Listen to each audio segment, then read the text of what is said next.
మీరు నేను దెందులు reserve incharge. ఇక్కడ గ్రౌండ్ మేనేజ్మెంట్ కింద వేశారు నన్ను. నా పేరు ఘంటసాల వెంకటలక్ష్మి.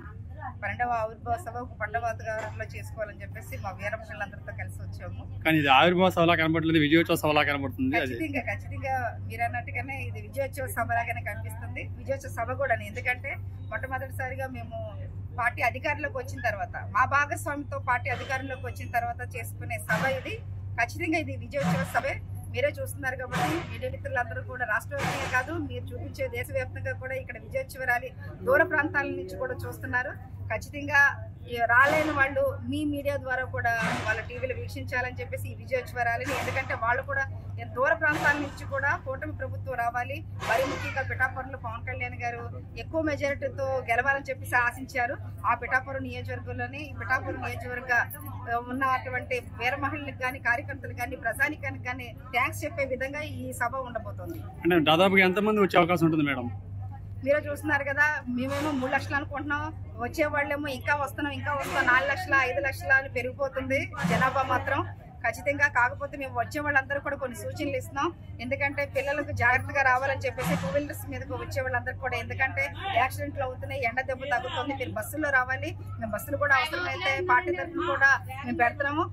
మీరేమో ఎవరి కాళ్ళు వాళ్ళు పెట్రోల్ వేసుకుని ఇది ఏంటి ఇతర పార్టీ కార్యకర్తలుగా మా పార్టీ జనసైనికులు వాళ్ళ సొంత డబ్బుతోటి వాళ్ళ పెట్రోల్ తోటి వాళ్ళే వచ్చేసి విజయోత్సవ ర్యాలీలో భారీగా వచ్చే విధంగా చూసుకుంటారు.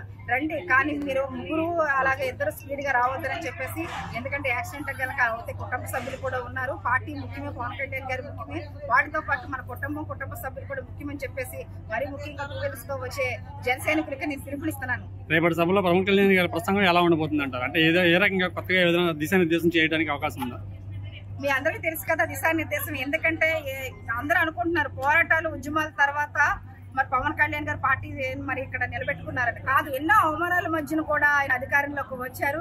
అన్ని అవమానాలు దాటుకొని, అన్ని కష్టాలు దాటుకొని పోరాటాలు ఉద్యమాలు చేసి ఈయనకేంటి ఈయన ఒక్క సీటు గెలవలేదన్న అవమానాలు, ఇంటే కుటుంబ సభ్యులన్న అవమానాలు, ఎన్నో అవహేళనల మధ్య వచ్చినటువంటి ఈ సభని ఆయన చాలా విజయోత్సవంగాను ఎంతో గర్వంగాను అలాగే దిశానిర్దేశం కూడా చేస్తారు. పార్టీ కార్యకర్తలకి, పార్టీకే కాకుండా ప్రజలకు మనం ఏం చేయాలి, కూటమి తరపున ఏం చేయాలి, ఎందుకంటే ప్రజలు వాళ్ళు ఆశీర్వదించి మనకి కూటమిలో మనకు భాగస్వామిగా ఉన్న మనకు పట్టం కట్టారు కాబట్టి ఎప్పుడు కూడా ప్రజల సంక్షేమం అభివృద్ధి వాళ్ళకి మాత్రం మనం ఇవ్వాలని చెప్పేసి పార్టీలో ఎవరు ఏ తప్పు చేసినా సరే క్రమశిక్షణ చర్యలు కూడా తీసుకునే విధంగా అందరూ ముందుకెళ్లాలని చెప్పేసి చాలా జాగ్రత్తగా ఇది ఒక బాధ్యతగా మనం వెళ్ళాలి. కానీ ఏదో మనకి అధికారం కట్టబెట్టారు కదా అని చెప్పేసి ఎంజాయ్ చేయడానికి కాదు అని చెప్పే విధానంలో కూడా ఈ రోజు రేపు జరగబోయే మీటింగ్ లో ప్రసంగం ఉంటుంది. పోటీ చేసిన అన్ని చోట్ల కూడా 100% స్ట్రైక్ రేటింగ్ తోటి గెలుపొందిన ఈ పవన్ కళ్యాణ్ గారి గురించి కూడా ఇంకా మాజీ ముఖ్యమంత్రి జగన్మోహన్ రెడ్డి గారు మాత్రం అనుచిత వ్యాఖ్యలు మానుకోవట్లేదు. మతి భ్రమించిందండి. ఎప్పుడైతే 100కి 100 మరి ఇక్కడ స్ట్రైక్ రేట్ తోటి, అంటే ఎక్కడ కని విని ఎరగనిదే, ఇక్కడ మీరు ఎక్కడ చూసుకున్న దేశవ్యాప్తంగా 21 చోట్ల పోటీ చేస్తే 21 చోట, అంటే 100కి 100% వచ్చిన మాకు ఈ విజయం ఆయనకి నిజంగా మతి భ్రమించేలాగా ఈ రోజున ఇంకా మాట్లాడుతున్నారు వైసీపీ కార్యకర్తలే కానీ నాయకులే కానీ. వాళ్ళందరికీ ఒకటే చెప్తున్నాము, మీరు శవరాజకీయాలు చేసి వచ్చారు, మేము అవమానాల మధ్య పోరాటాల మధ్య మేము ఎంతో కష్టంగా తెచ్చుకున్నటువంటి ఈ విజయాన్ని ఎంతో గర్వంగా ప్రతి కార్యకర్త, ప్రతి వీర మహిళ ఎంతో గర్వంతో విజయోత్సవం చేసుకుంటుంది. ఇంకా రేపు ఈ విజయోత్సవం చేసి ఇప్పుడు మతి భ్రమించింది. రేపు పొద్దున్న ఆక్సిజన్ పెట్టుకుని వెంటిలేటర్లకు వెళ్ళిపోయే పరిస్థితి. రేపు పొద్దున వైసీపీ నాయకులకి, మాజీ ముఖ్యమంత్రికి, కార్యకర్తలకి, అక్కడ ఉన్న రోజా గారికి అందరికీ కూడా రేపు చూశారు కదా, రేపు టీవీ కింద చూసుకుని రేపు మొత్తం వాళ్ళు మాత్రం ఆక్సిజన్ కూడా కోల్పోయి మొత్తం ఇన్వేటర్ దాన్ని అంటారు ఆ లోపల ఆక్సిజన్ అంతకు అది పెట్టుకుని వెళ్తారు. కానీ ఇప్పటికీ కూడా పోసాని కృష్ణమురళి లేకపోతే బోరుగడ్డ అనిల్ లాంటి వాళ్ళు కానీ అంబటి రాంబాబు గారు సపోర్ట్ చేస్తూ you don't worry I'm here అంటున్నారు. పోసాని కృష్ణమురళి గారి గురించి నేను అసలు చెప్పక్కర్లేదు. మా విజయోత్సవం ముందే ఆయనకి పవన్ కళ్యాణ్ గారు మమ్మల్ని చూస్తేనే ఆయనకి మతి భ్రమించింది. ఆయన మాటలు, ఆయన విధానం, ఆయన తీరు అని మీకు అందరికీ తెలుసు. ఆ మతి భ్రమించి ఇంకా ఆయనకి వెళ్ళిపోయారు. ఆ మతి భ్రమించిన ఆయన ఇంకా సపోర్ట్ చేస్తున్నారంటేనే మీకు అర్థం అవుతుంది. పోసాని కృష్ణమురళి గారికి చేస్తున్నారు, ఏళ్ళు చేస్తున్నారంటే ఇంకా ఏమి లేదు. 11 సీట్లతోటి బట్టలు విప్పి కూర్చోబెట్టారు మొత్తం ప్రజలంతాను. ఇంకా ఆ బట్టలు కూడా లేకుండా ఇంకా ఏం చేస్తారన్న ఉద్దేశంతో వీళ్ళకి మతి భ్రమించేసింది. ఇంకా రేపు మా విజయోత్సవ ర్యాలీ తోటి, విజయోత్సవ సభతోటి ఇంకా 11 మంది కూడా సభకు కాదు కదా రోడ్డు మీద కూడా ఎక్కే పరిస్థితులు లేరు. ప్రజలు కూడా వాళ్ళు నమ్మే పరిస్థితులు లేరు. వాళ్ళకి మొత్తం మతి అంతా భ్రమించింది. ఇక్కడ వైజాగ్ లోనే ఉన్నట్టుంది మతి భ్రమించిన వాళ్ళకి రమ్మని కూడా మేము పిలుపునిస్తున్నాం. అయితే జగన్మోహన్ రెడ్డి గారు పూర్తిగా పోలీస్ వ్యవస్థ మొత్తం ప్రస్తుత కూటమి ప్రభుత్వానికి సపోర్ట్ చేస్తుంది. ఇలా చేసుకుంటూ పోతే ఇప్పుడు బట్టలు కూడా తీసి కొడతాను అన్నట్టు కూడా మాట్లాడుతున్నారు కదా, దాని గురించి మీరేమన్నా అంటే ఒక పోలీస్ వ్యవస్థను కూడా ఆయన బెదిరిస్తున్నారా? ఎవరు?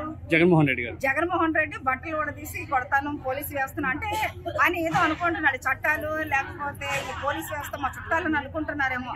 ఆ వ్యవస్థలు ఆ చుట్టారికాలు అన్ని పోయినాయి 11 సీట్లతోటే.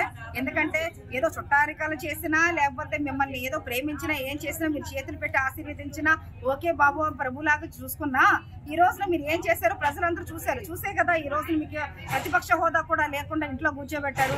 మా ప్రతిపక్ష హోదా లేకపోయినా మాకు కావాలని పిచ్చి చేష్టలు చేస్తున్నాము. ఇంకా ఈ రోజున పోలీసు వ్యవస్థని ఈ మాటలతోటి ఏంటి గుండెలోడు తీసుకుంటాం, గుండెలోడు తీసి మాట్లాడతాము ఇట్లా మాట్లాడుతున్నారు అంటేనే అర్థమవుతుంది కదా.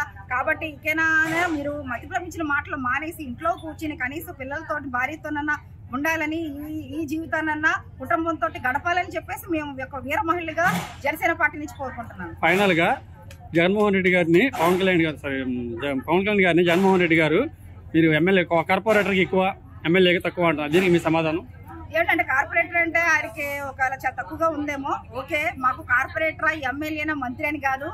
పవన్ కళ్యాణ్ గారు అని అంటే ప్రజల మనిషి, ఆయనకి ఒక ముఖ్యమంత్రి హోదా కూడా ఆయనకి తక్కువే. అంత అభిమానం గల వ్యక్తి అయినా. ఎందుకంటే ఈ రోజున ప్రధానమంత్రి ముఖ్యమంత్రులు కూడా ఆయన వస్తుంటే స్టేజ్ మీద కూర్చున్న వాళ్ళు నిలబడుతున్నారంటే ఆయన స్టేటస్ ఏంటంటే, ఆయన స్టేజ్ ఏంటంటే అది భ్రమించి ఈ రోజుని మాట్లాడుతున్నారు. ఒక్కసారి ఆయన ఇతర రాష్ట్రాల్లో కూడా ప్రచారానికి వెళ్లి ఎమ్మెల్యేలని గెలిపించే అంత దిశానిర్దేశంగా ఆయన చేస్తున్నారనంటే దేశవ్యాప్తంగా ప్రజల మరి ఇష్టాన్ని ఆయన కోలుకున్నారు అని అంటే కనుక దాంట్లోనే మీకు అర్థమవుతుంది. ఎందుకంటే ఆయన ప్రజల నాయకుడు, దేశవ్యాప్త నాయకుడు, ఆయన ఇటు ప్రధానమంత్రులకి అలాగే ముఖ్యమంత్రులకు కూడా నచ్చిన నాయకుడు ఆయన.